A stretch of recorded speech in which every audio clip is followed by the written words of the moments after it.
আজি আমি ক্লাছ 9ৰ অনুশীলনী 1.2 চাম। তো 1.2ৰ প্ৰথম কুৱেশ্যনটো আমাক কৈছে সত্য নে অসত্য ক'ব লাগে। তাৰ তিনিটা কুৱেশ্যন দিয়া আছে। প্ৰথম কুৱেশ্যনটো আমি চাইছোঁ, প্ৰতিটো অপৰিমেয় সংখ্যা এটা বাস্তৱ সংখ্যা। এতিয়া প্ৰতিটো অপৰিমেয় সংখ্যা এটা বাস্তৱ সংখ্যা হয় নহয় চাবৰ কাৰণে আমি প্ৰথমতে কি কৰিম, এটা সংখ্যা ৰেখাডাল ড্ৰ কৰিম। ঠিক আছে, এতিয়া সংখ্যা ৰেখাডাল ড্ৰ কৰিম। সংখ্যা ৰেখাডালত এডাল আমাৰ সংখ্যা ৰেখা। ঠিক আছে, এইটো আমাৰ পইণ্ট হৈ গ'ল আমাৰ 0, এইটো হৈ গ'ল আমাৰ 1, এইটো হৈ গ'ল আমাৰ 2, এইটো হৈ গ'ল আমাৰ 3, এইটো আমাৰ 4। ঠিক আছে, চিমিলাৰলি আমাৰ নেগেটিভ চাইডে থাকিব, নেগেটিভ নাম্বাৰ কিছুমান থাকিব, ঋণাত্মক সংখ্যা -3, -4 এনেকৈ থাকিব। ঠিক আছে, এতিয়া বাস্তৱ সংখ্যাত এই নেগেটিভ নাম্বাৰখিনি পজিটিভ নাম্বাৰখিনি গোটেইখিনি লাগি পিনি যোনখিনি সংখ্যা সেইখিনি হৈছে বাস্তৱ সংখ্যা। ঠিক আছে, তেনেকেই অপৰিমেয় সংখ্যা আৰু পৰিমেয় সংখ্যা, ধৰি লোৱা এইখিনি অপৰিমেয় সংখ্যা আমাৰ আছে, অপৰিমেয় সংখ্যা, আৰু এইখিনি আছে আমাৰ পৰিমেয় সংখ্যা। ঠিক আছে, পৰিমেয় সংখ্যা দুটা লগ লাগি পিনি এই গোটেইখিনি লগ লাগি পৰিমেয় সংখ্যা, অপৰিমেয় সংখ্যা, পজিটিভ নাম্বাৰ, স্বাভাৱিক সংখ্যা যোনখিনি 1ৰ পৰা ষ্টাৰ্ট হৈছে, আৰু পূৰ্ণ সংখ্যা যোনখিনি 0ৰ পৰা ষ্টাৰ্ট হয়, আৰু নেগেটিভ নাম্বাৰ ঋণাত্মক সংখ্যা চব মিলি যিখিনি সংখ্যা হয় আমাৰ, আৰু অপৰিমেয় পৰিমেয় চব মিলি যোনখিনি সংখ্যা হয় সেইখিনিকে আমাৰ কি বুলি কোৱা হয়, বাস্তৱ সংখ্যা। ঠিক আছে, এতিয়া এই অপৰিমেয় সংখ্যা যদি আমি যিকোনো এটা অপৰিমেয় সংখ্যা লওঁ, সেইটো আমাৰ কি হ'ব, বাস্তৱ সংখ্যা হ'ব। গতিকে প্ৰথমৰ যোনটো আমাৰ কুৱেশ্যন দিয়া আছে তাৰ আনচাৰটো হৈছে আমাৰ সত্য। ঠিক আছে, সত্য। এতিয়া আমি চাম ছেকেণ্ড কুৱেশ্যনটো। ছেকেণ্ড কুৱেশ্যনটো আমাক কি দিয়া আছে, সংখ্যা ৰেখাত থকা প্ৰতিটো বিন্দুৱে আমি ৰুট এম আকাৰত প্ৰকাশ কৰিব পাৰোঁ, হয় নহয়, পাৰোঁ নে নোৱাৰোঁ, য'ত এটা এম এটা স্বাভাৱিক সংখ্যা। এতিয়া স্বাভাৱিক সংখ্যাৰ কাৰণে আমি এইখিনি চাম। ঠিক আছে, এতিয়া চাওঁ, ছাপ'জ এতিয়া আমি 1টোক যদি √1 আমি লিখোঁ, আমি কি পাম, =2 পাম। যদি √4 লিখোঁ আমি কি পাম, যদি √1 লিখোঁ আমি =1 পাম। ঠিক আছে, আৰু যদি √4 লিখোঁ আমি 2 পাম। যদি 9 লিখোঁ আমি কি পাম, 3 পাম। তেনেকেই যদি আমি √16 লিখোঁ আমি কি পাম, 4 পাম।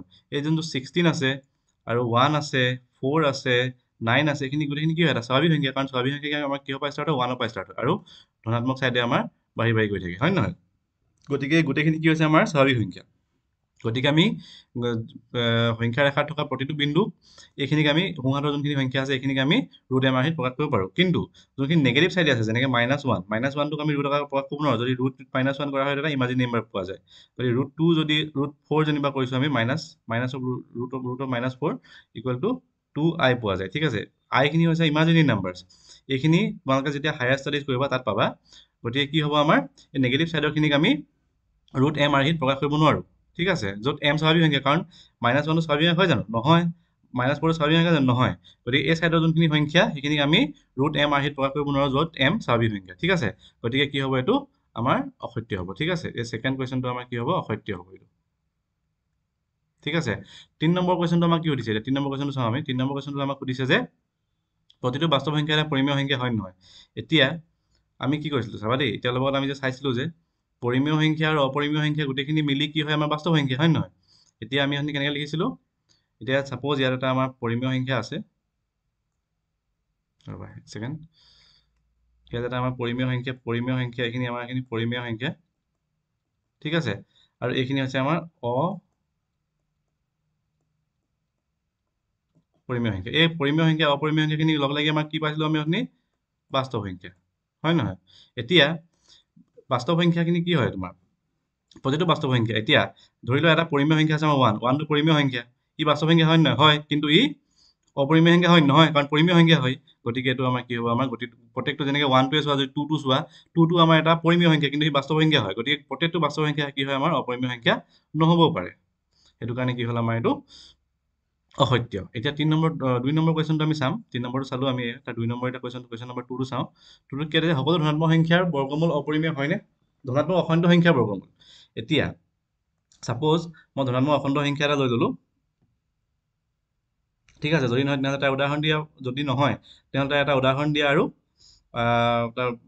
তাৰ বৰ্গমূল, যাৰ বৰ্গমূল এটা পৰিমেয় সংখ্যা। ঠিক আছে, এতিয়া চাবা, এতিয়া আমি ধৰি লোৱা এটা নাম্বাৰ লৈ লৈছোঁ 4, বা তুমি ল'ব পাৰা 9। ঠিক আছে, 4টোক আমি বৰ্গমূল দিয়াম। 4 বৰ্গমূলটো কি হয়, আমাৰ 2 হয়, হয় নহয়।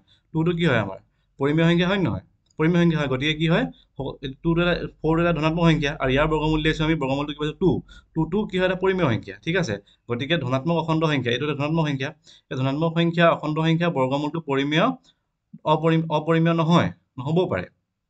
হয় নহয় নহয় গতিকে ই কি হয় এটা পৰিমেয় সংখ্যা হয় গতিকে আমাৰ কি হ'ব এটা এইটো ইয়াৰ উত্তৰটো কি হ'ব সকলো ধনাত্মক অখণ্ড সংখ্যা বৰ্গমূল অপৰিমেয় নহ'বও পাৰে ঠিক আছে বা নহয় এতিয়া তাৰ পিছৰ কুৱেশ্যনটো আমাক কি দিয়া আছে পিছৰ কুৱেশ্যনটো দিয়া আছে যে আমাক যোনটো √5 হয় তাক আমি সংখ্যা এটাত কেনেদৰে ৰাখিব পাৰোঁ ঠিক আছে সংখ্যা এটা কেনেদৰে সূচাব পাৰোঁ এতিয়া আমি তাক সেইটো চাম আমি এতিয়া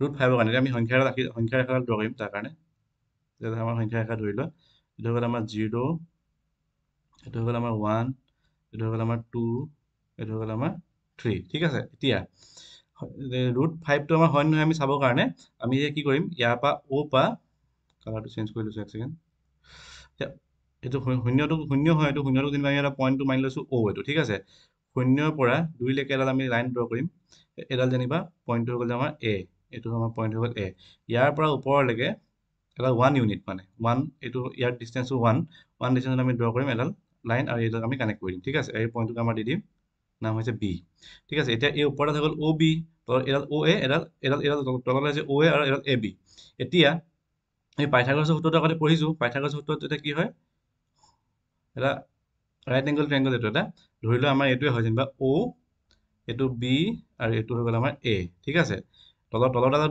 দৈৰ্ঘ্য কিমান দীঘল লেন্থটো কিমান 2 কাৰণ 0 পৰা 2লৈকে লৈছোঁ 2 আৰু এইডালে হৈছে আমাৰ কিমান লেন্থ 1 ঠিক আছে এতিয়া পাইথাগোৰাছৰ সূত্ৰৰ মতে কি হয় আমাৰ অ' যদি বিডাল উলিয়াবলগীয়া হয় ঠিক আছে অ' বি স্কোৱাৰ ইকুৱেল টু কি হয় আমাৰ অ' এ square plus A B square হয় নহয় এতিয়া আমাক কি উলিয়াব লাগে অ' বি উলিয়াব লাগে যদি অ' বি আমি যদি বৰ্গ স্কোৱাৰটো গুচাই দিওঁ ইফালে ৰুট অভাৰ আহি যাব root over O' A square plus A B square আহি গ'ল হয় নহয় এতিয়া অ' এ স্কোৱাৰ অ' এ আমাৰ ভেলু কিমান হয় অ' এ 2 2 স্কোৱাৰ আহি গ'ল প্লাছ এ বি ভেলু কিমান হয় আমাৰ 1 স্কোৱাৰ আহি গ'ল গতিকে কি হ'ব 2 স্কোৱাৰ মানে কিমান 4 আৰু 1 স্কোৱাৰ ইকুৱেল টু 1 গতিকে ইকুৱেল টু ৰুট অভাৰ 5 আহি গ'ল হয় নহয় গতিকে এই যোনটো পইণ্ট হৈছে অ' বি আমি অ' বি উলিয়াইছোঁ এই অ' বিডাল যোনডাল এই অ' বিডালৰ দৈৰ্ঘ্য হৈ গ'ল আমাৰ √5 ঠিক আছে এতিয়া সেই √5ডাল এডালটো এনেকৈ আমাৰ এইটো আমাৰ চেণ্টাৰ হ'ল নহয় নহয় জানো এটা যদি আমি যদি চাওঁ ইয়াৰ চেণ্টাৰ হৈছে এইডাল যদি আমি এনেকৈ যদি অকণ বঢ়াই দিওঁ ইয়ালৈকে আমাৰ পইণ্টটো এনেকুৱা মানত আহিব ঠিক আছে এনেকুৱা মানত পইণ্টটো আহিব সেইটো হৈ গ'ল আমাৰ √5 সংখ্যা ৰেখাত মানে √5টো 2ৰ পাছত আহিব 2 আৰু 3 মাজত আহিব ঠিক আছে একেবাৰে মাজতো নহয় 2 ফালে আহিব অকণমান ঠিক আছে এনেকৈ আমি কি কৰিব পাৰিম √5টো সংখ্যা ৰেখাত ড্ৰ কৰিব পাৰিম ঠিক আছে এতিয়া আমি নেক্সট আমি চাম ইয়াৰ পাছত অনুশীলনী 1.3টো চাম ঠিক আছে